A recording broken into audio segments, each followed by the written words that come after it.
Hi friends, তো দেখো চলে এসেছি আজকে আরেকটি রেসিপি নিয়ে। আজকে রেসিপিটা কিন্তু খুবই একটা প্রিয়, বাঙালির প্রিয় রেসিপি। তো এই শুক্তো রেসিপিটা প্রায় বাঙালির সব লোকেরই পছন্দের। তো সেটাই আজকে আমি বানিয়েছি। তো দেখো, তার জন্য নিয়েছি আলু। তো আলুটা এরকমভাবে কেটেছি। আর হচ্ছে গাজর, তারপর বেগুন, ওটা হচ্ছে রাঙালু, আর করলা, আর এটা হচ্ছে সজনে ডাঁটা। আর এখানে দিয়েছি হচ্ছে কাঁচকলা। তো কাঁচকলাটা নুন হলুদ মাখিয়ে রেখে দিয়েছি, যেহেতু না হলে একটু কষ ওঠে, কালো হয়, তো সেই জন্য আগে থেকে মাখিয়ে রেখে দিয়েছি। আর এখানে কড়াই দেখো তেল দিয়ে দিয়েছি। অবশ্যই রান্নাটা সর্ষের তেলে করো, তবেই কিন্তু ভালো লাগবে। আর দেখো তেল দিয়েছি, দেওয়ার পর এখানে আমি যে বিউলির ডালের বড়ি হয়, তো সেগুলোই দিয়েছি। তো দিয়ে দেখো ভেজে নিচ্ছি। তো হঠাৎ করেই ঠিক হয়েছে, তো তাই যে যা আনাজ পেয়েছি তো তাই দিয়েই শুক্তোটা বানিয়েছি। ঠিক আছে, তো তোমরা আরও অনেক রকমের সবজি দিতে পারো। তো আমার হাতের কাছে যেটা ছিল আমি সেটা দিয়েই বানিয়েছি। আর দেখো, এখানে প্রথমে আমি করলাগুলো ভেজে নেব। তো এটা তো সব আনাজ একবারে দিয়ে ভাজবো না, যেমন অনুষ্ঠান বাড়িতে করে।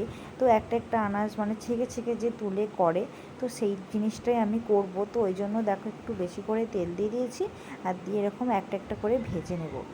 এতে মনে হয় যে তো একটু খেতে একটু টেস্টটা অন্যরকম হয়। তো সেই জন্য এরকমভাবেই করা। দেখো সজনে ডাঁটা করলাগুলো একটু ভালো লাল লাল করে ভেজে নিলাম। তো নেওয়ার পর এখানে দেখো ডাঁটাগুলো দিচ্ছি। তো ডাঁটাগুলো ভালো করে একটু লাল লাল করে ভেজে নেব। তো এরকমভাবে করলে কিন্তু খেতে সত্যি কাজবাড়ির মতনই লাগে। তো দেখো এখানে ডাঁটাগুলো আমি এরকম লাল লাল করে ভেজে নিয়েছি।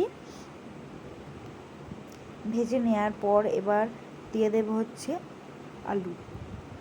তো আলুটা দেখো, আলুটাও কিন্তু আমি ওরকমভাবেই লাল লাল করে ভেজে নেব।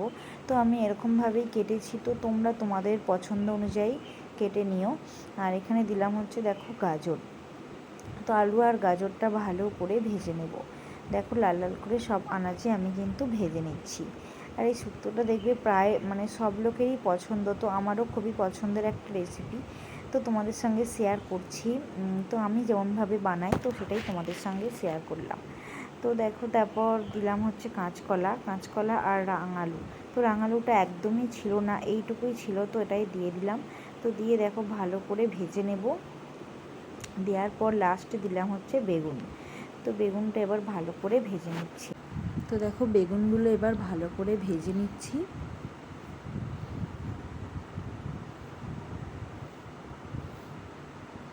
দিয়ে দেখো ওই তেলটাতেই আরেকটু তেল দিলাম, দিয়ে হচ্ছে দেখো 5 ফোড়ন আর একটা তেজপাতা ফোড়ন দিলাম। দিয়ে আমি এই বাটনাটা দিয়ে দিলাম। এতে হচ্ছে রাঁধুনি আছে, সর্ষে আছে, তারপর পোস্ত আছে, অল্প একটু আদা আছে, আর অল্প একটু মৌরি আছে। তো এই বাটনাটাই এই মশলাটাই আমি বেটে নিয়েছি। আর কাঁচা লঙ্কা আর শুকনো লঙ্কা দিয়ে করা আছে। ঠিক আছে, তো দিলাম হচ্ছে অল্প একটু ধনে গুঁড়ো। তো দিয়ে এই মশলাটা ভালো করে এবার ভেজে নেব।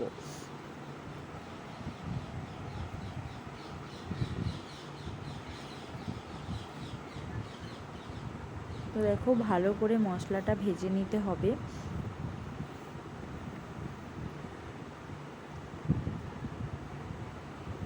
দেখো ভাজা হয়ে গেছে, আর আমি দেখো এবার সব ভাজা আনাজগুলো এতে দিয়ে দিলাম। তো সব বড়ি, তারপর যা আনাজ ছিল সবই দিয়ে দিলাম। দিয়ে এবার ভালো করে মশলাটার সঙ্গে মিশিয়ে নেব।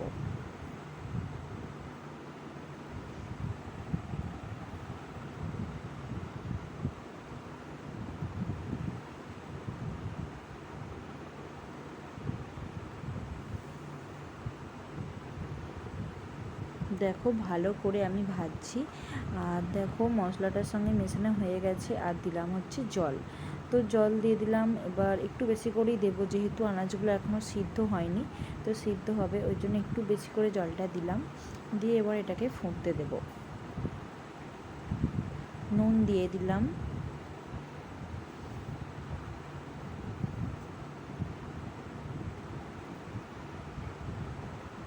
আর একটু দেখো অল্প চিনি দিলাম। দিয়ে আর দেখো কোনো হলুদ দিইনি, তো যে কাঁচকলার যে হলুদটা মাখিয়েছিলাম তো সেটাই মানে এতে কালার হয়ে গেছে। আর হলুদ মানে শুক্তো এমনিতেই হলুদ দেয় না, ঠিক আছে, তো ওতেই ওইটুকুই।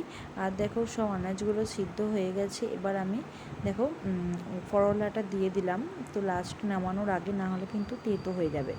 আর দিলাম হচ্ছে অল্প একটু ঘি। তো এটা এবার নামিয়ে নেব। তো একটু গ্রেভিটা বেশি রাখবো, কারণ যেহেতু সবাই ভাত দিয়ে খাবে আর সবারই পছন্দের একটা রেসিপি এটা, তাই একটু গ্রেভিটা বেশি রাখলাম। আর দিলাম হচ্ছে দেখো গরম মশলা গুঁড়ো। তো দিয়ে এবার এটা আমি নামিয়ে নেব।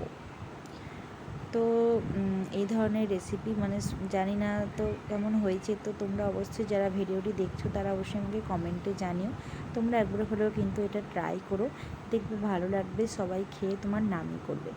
তো এবার এটা আমি ঢেলে ফেলবো। সত্যি এই রেসিপিটা মানে সবারই প্রিয় জানি। তো দেখো তোমরাও করে দেখো, ভালো লাগবে। আর এটা কোনো নতুন রেসিপি নয়, তো বহুকাল থেকেই এই রেসিপিটা হয়ে আসছে, তো সবারই পছন্দের একটা রেসিপি। তো আজকে আমি তোমাদের সঙ্গে শেয়ার করলাম।